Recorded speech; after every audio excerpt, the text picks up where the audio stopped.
Hi everyone, welcome to today's video. Today's video is a modeling AAC at home video, and today we are in the living room or the family room, so whatever you call it, but we call it our family room.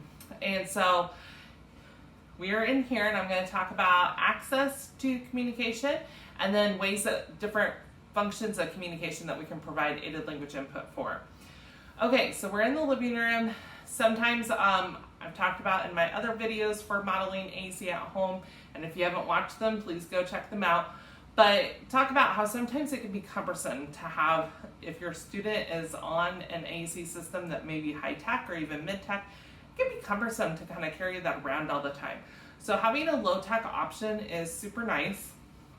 I have the Saltillo Tell Me vocabulary 88 grid that's a free download from their site. That we use in our house to help augment and supplement my son's speech. And then I just print fringe vocabulary strips up at the top. If you want to know how to get this board and the fringe up at the top, please go check out my AAC at home in the pantry video, and it gives you step-by-step on how I did each of these, and kind of gives you a video guide for those as well. If you're using a different AAC system like Lamp Words for Life, Proloquo to Go, Cough Drop,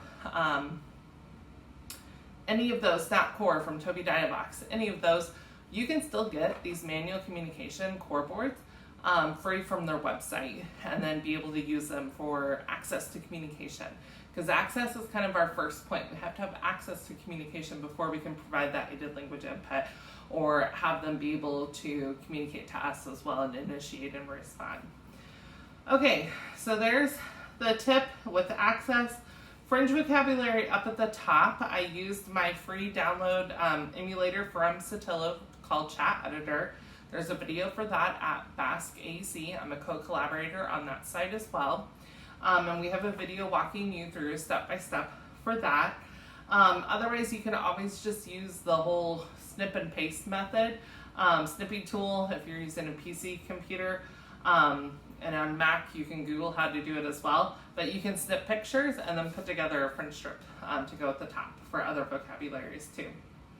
So I have chair, couch, light, floor. We have our bookcases. We have game, toy, TV, movie, puzzle, book. And then I also added in some other adjectives with funny and scared to be able to communicate while we're in our living room or family room.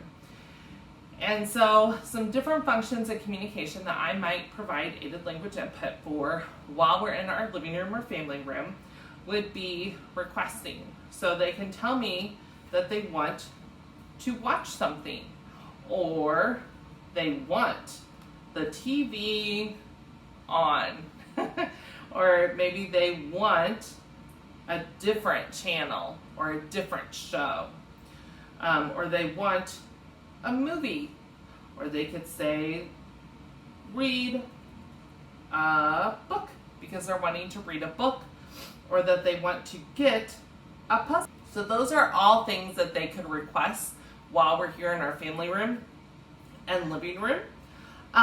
They could also give me directives, or I could provide aided language input where I'm showing and telling how to give a directive, direct an action or give a command. So I could say, okay, we need to turn the light on, or we're going to turn the TV off because it's time to go. We could also give the directive, I don't know about you in your house, but I'm often having to say, get off the couch, because they're jumping on the couch or they're on top of the couch up on the top part. So we're often having to say, get down or get off of the couch, off the top.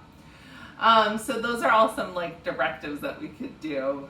So we've done requesting, we've done giving commands or directing actions.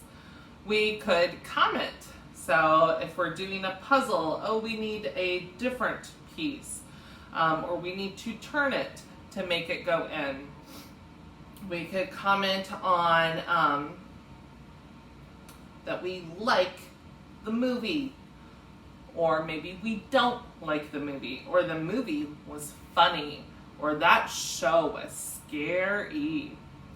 So those are some ways that we could comment. You could also use good and bad to comment in addition to like and don't, and then the funny and scared that I have there at the top. We could talk about, oh, we see a brother in there, so we could kind of label and describe what we're seeing in the show or on the TV and everything.